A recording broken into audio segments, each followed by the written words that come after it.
I need to know the story, and I need to know how the ballet came about in the first place. I want to know what the original music is like. I'd like to know a bit about the production history. I need to know all of these things.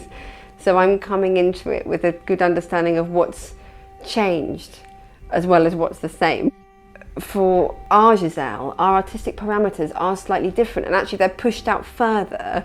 So it's almost like looking at it with new eyes, but we have to have an understanding of the classical tradition of the story. I had my first conversation with Tim, and he told me what he wanted from the Willies and the Immigrant Men. For the Willies, the more he spoke to Akram, the more the design actually changed. So every time we made a prototype, he asked me to take fabric out of it. There was too much volume. So the third time round, we got it right, and then we made all 24 dancers based on the third prototype. So the rendering of the design is quite specific. The fabric is disintegrating, it's rotting off the body. You can see that they have an ethereal quality to them.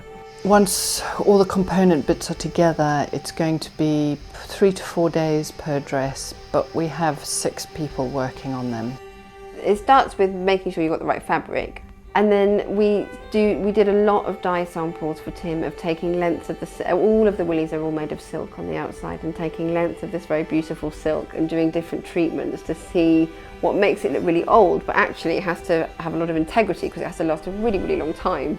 And eventually Simone in the dye shop will work on each one of them, and she works on them for hours and hours to make them look old. It really, really comes down to the dyer. Is that she has to spray into them, they have to all be cut at the edge, each edge has to be frayed, so it's a lot. The most rewarding part of the entire costume making process is seeing the costumes on stage after months and months of hard work, and feeling that everybody, from the dancers to the choreographer to the designer, is happy with the product.